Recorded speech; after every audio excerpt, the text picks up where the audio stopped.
ভারী বর্ষণ এবং ভূমিধসের পর বিপর্যয়ের মুখে পড়েছে ভারতের উত্তর পূর্বাঞ্চলীয় রাজ্য সিকিম। বিশেষ করে লাগাতার বৃষ্টিতে ভূমিধসের জেরে উত্তর সিকিমের সেই ছবি আপনারা দেখতে পাচ্ছেন। ধসের পাশাপাশি যে ছবি আপনারা দেখতে পাচ্ছেন, একেবারে বিপদসীমার উপরে বইছে তিস্তা জলস্তর, একেবারে ফুসছে তিস্তা। এবং যেমনটাই জানা যাচ্ছে যে বিশেষ করে লাগাতার বৃষ্টিতে ভূমিধসের জেরে উত্তর সিকিম বিপর্যস্ত হয়ে পড়েছে। দুর্যোগের কারণে রাজ্যটিতে অন্তত 6 জনের মৃত্যু হয়েছে, আটকা পড়েছেন অন্তত 1,500 পর্যটক। এছাড়া পর্যটনের জন্য বিখ্যাত লাচুং লাচেন সহ বহু এলাকার সঙ্গে অন্যান্য অঞ্চলের যোগাযোগও বিচ্ছিন্ন হয়ে গেছে। এছাড়া সাংকালাংয়ে একটি নবনির্মিত বেইলি ব্রিজ ধসে পড়ে মাঙ্গানের সাথে জঙ্গু এবং চুংথাংয়ের সংযোগ বিচ্ছিন্ন হয়ে গেছে। ভূমিধসের কারণে রাস্তায় বিভিন্ন অংশ যাতায়াত ব্যাহত হয়ে পড়েছে এবং বেশ কয়েকটি বাড়ি প্লাবিত বা ক্ষতিগ্রস্ত হয়েছে এবং ইলেকট্রিক পোস্টও ভেসে গিয়েছে, ফলে বিদ্যুৎ পরিষেবাও বন্ধ হয়ে পড়েছে। এ নিয়ে আমরা বিস্তারিত জানবো। আমাদের সঙ্গে রয়েছেন আমাদের প্রতিনিধি অংশুমান চক্রবর্তী। অংশুমান, কি ছবি এখন? যেমনটা আমরা কাল থেকে দেখে আসছি, তিস্তার জলস্ফীতি একেবারে ফুসছে, পাহাড়ি নদীগুলো, কি পরিস্থিতি এখন তিস্তার এবং তিস্তা সেখানকার, এবং যেমনটা জানা যাচ্ছে যে উত্তরবঙ্গের বিভিন্ন এলাকাও প্লাবিত হয়েছে, বিদ্যুৎ বিচ্ছিন্ন হয়েছে, কি ছবি?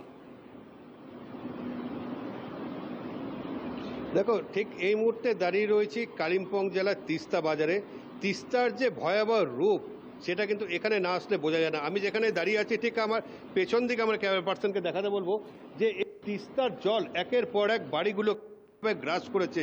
এই যে যেখানে এখন তিস্তার জল দেখা যাচ্ছে, তিস্তা কিন্তু এর থেকে প্রায় 40 ফিট দূরে ছিল। গত বছর অক্টোবরে যে তিস্তা জলোচ্ছ্বাস হয়েছিল, তারপরে তিস্তাটা কিন্তু অনেকটাই এগিয়ে এসেছিল, কিন্তু গত দুদিনের মধ্যে জলটা কিন্তু অনেকটাই এই সাইডে চলে এসেছে এবং যার ফলে এই বাড়িগুলো কিন্তু সম্পূর্ণভাবে নষ্ট হয়ে গেছে। এখানকার যারা বাসিন্দা তাদেরকে কিন্তু প্রশাসনের পক্ষ থেকে সরিয়ে নিয়ে যাওয়া হচ্ছে এবং কালিম্পং থেকে দার্জিলিং যাওয়ার যে সড়ক পথ সেটা কিন্তু প্রশাসনের পক্ষ থেকে বন্ধ করে দেওয়া হয়েছে। এবং আমি যেখানে দাঁড়িয়ে রয়েছে ঠিক তার পাশ দিয়ে দেখা যাচ্ছে এই যে রাস্তাটা রয়েছে, এই যে নদীর পাশ দিয়ে যে রাস্তা গিয়েছে, সেই রাস্তার উপরে কিন্তু এখন বইছে জল, যার ফলে কিন্তু এই রাস্তাটা প্রচণ্ড বিপজ্জনক হয়ে উঠেছে এবং এখান থেকে গাড়ি চলাচল বন্ধ হয়ে গেছে। এবং রাস্তার মধ্যে যেভাবে তিস্তার থেকে পলিমাটি এসে পড়ছে, জেসিবি থেকে সেগুলো কিন্তু সরিয়ে ফেলা হচ্ছে যাতে মাটি জমতে জমতে আরও উঁচু না হয়ে যায় এবং ভবিষ্যতে অসুবিধা না হয়, সেই কারণেই করা হচ্ছে।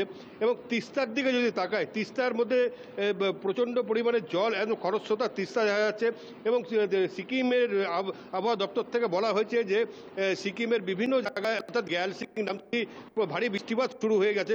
ভারী বৃষ্টিপাত হলে সেখানে কিন্তু তিস্তার যেমন জল বাড়বে এবং তিস্তা বাজার ঠিক কাছেই যেখানে রঙ্গিত নদীতে এসেছে, সেই রঙ্গিত নদীটির জলও কিন্তু পাহাড়ের জল নিয়ে এসে এই তিস্তাতে মিশবে, যার ফলে কিন্তু জলস্তরটা কিন্তু আরোই বেড়ে যাবে। আরো বেড়ে গেলে কিন্তু সেখানে কিন্তু বড় বিপদের আশঙ্কা থেকে যায় এই তিস্তা বাজারে। তুমি যে কথা বলছো যে তিস্তার জল বাড়লে বড় বিপদের আশঙ্কা রয়েছে, সেক্ষেত্রে তিস্তা তীরবর্তী যেসব মানুষজনের বসবাস রয়েছে তাদের নিরাপত্তার ক্ষেত্রে প্রশাসন কি ধরনের ব্যবস্থা নিচ্ছে? দেখো, কিছুক্ষণ আগেই কালিম্পং জেলার এসপি তিনি এই সমস্ত ঘটনাস্থল পরিদর্শন করে গেছেন এবং আজকেও কিছুক্ষণ আগে কিন্তু কালিম্পং বিডিও বিভিন্ন আধিকারিকদের সঙ্গে নিয়ে বৈঠক করেছেন। সেই বৈঠকে যেমন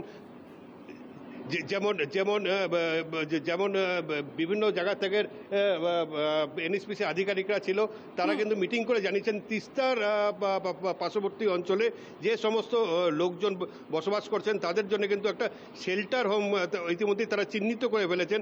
যদি জল বাড়ে, যদি প্রশাসনের থেকে মনে করা হয় যে এই মানুষরা নিরাপদ নয়, তখন কিন্তু তাদেরকে বিভিন্ন শেল্টার হোমগুলোতে নিয়ে যাওয়া হবে। তবে সব দিক দিয়ে কিন্তু প্রশাসনের কর্তা ব্যক্তিরা এইসব যে দুর্গত মানুষরা আছে, দুর্গত এলাকাগুলো আছে, সেখানে কিন্তু বারবার করে তারা আসছেন এবং সমস্ত কিছু দেখে যাচ্ছেন। একদিক দিয়ে যেমন স্থানীয় বিডিও লেভেল থেকে আসছেন এবং এনএইচপিসির কর্তা ব্যক্তিরা তারাও আসছেন, কারণ এই তিস্তা নদীর উপরে কিন্তু 4টি এনএইচপিসি ড্যাম রয়েছে, যার ফলে এই ড্যামের জলগুলো কিন্তু আটকানো রয়েছে এবং এই ড্যামের জলগুলো যদি খুলে দেওয়া হয় তাহলে কিন্তু জলপাইগুড়ি শহরে বন্যার একটা আশঙ্কা থেকে যায় বলে এনএইচপিসির কর্তাদের কাছ থেকে জানা যাচ্ছে। কিন্তু ড্যামের থেকে জলগুলো খুব অল্প পরিমাণ আস্তে আস্তে করে ছাড়া হচ্ছে যাতে বড়সড় বিপদের কোনো আশঙ্কা না হয়। কিন্তু এই যে বৃষ্টিপাত জানতে চাইবো, যেহেতু জানা যাচ্ছে যে কালিম্পং এবং দার্জিলিং এর জাতীয় সড়ক বন্ধ করে দেওয়া হয়েছে ইতিমধ্যে, সেক্ষেত্রে বহু পর্যটক আটকা পড়েছে, তাদের ক্ষেত্রে, তাদের যাতায়াতের ক্ষেত্রে কি ধরনের ব্যবস্থা নেওয়া হয়েছে? দেখো, শিলিগুড়ি থেকে সিকিম যাওয়ার যে 10 নম্বর জাতীয় সড়কে কিন্তু ভারী যানবাহন অর্থাৎ ট্রাক বাস কিন্তু সম্পূর্ণভাবে নিষিদ্ধ করে দেওয়া হয়েছে, কিন্তু ছোট ছোট গাড়ি সেই গাড়িগুলো কিন্তু চলাফেরা করছে।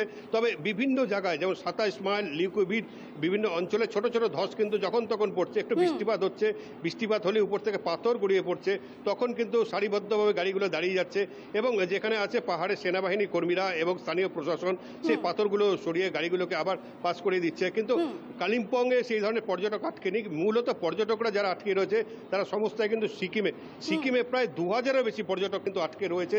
যে সমস্তটাই কিন্তু লাচেন এবং চুংথাংয়ের কাছে অর্থাৎ মঙ্গনের কাছে যে বৃষ্টি ভেঙে গিয়েছে, সেই বৃষ্টি যতক্ষণ না তৈরি হবে এবং রাস্তাটা যতক্ষণ না পর্যন্ত মেরামত করা হবে ততক্ষণ কিন্তু পর্যটকদের ফিরিয়ে আনা যাবে না। কিন্তু সেনাবাহিনীর হেলিকপ্টারে করে তাদেরকে ফিরিয়ে আনার চেষ্টা করা হয়েছিল, কিন্তু আবহাওয়া প্রতিকূল না থাকায় সেটা কিন্তু সম্ভব হয়নি। তবে স্থানীয় মানুষজনের মারফত তাদেরকে কিন্তু খবর পাঠানো হয়েছে এবং খবর পাঠানো হয়েছে যাতে একেবারে অংশমান, একদিকে যখন ফুসছে তিস্তা এবং তিস্তার জল বেড়ে চলেছে এবং সামান্য বৃষ্টি হলে কিন্তু ভয়ঙ্কর চেহারা নিতে পারে সিকিম এবং উত্তরবঙ্গ, সেক্ষেত্রে পাশাপাশি বহু পর্যটক আটকা পড়েছে, তারাও কিন্তু বিপর্যয়ের মুখে রয়েছে। আমরা এই খবরে আরো নজর রাখবো, আপডেট নেব। তবে আপাতত তোমাকে ধন্যবাদ জানাচ্ছি অংশমান। तीसरा तीस होती रहेगी, 40 हज़ार 12 का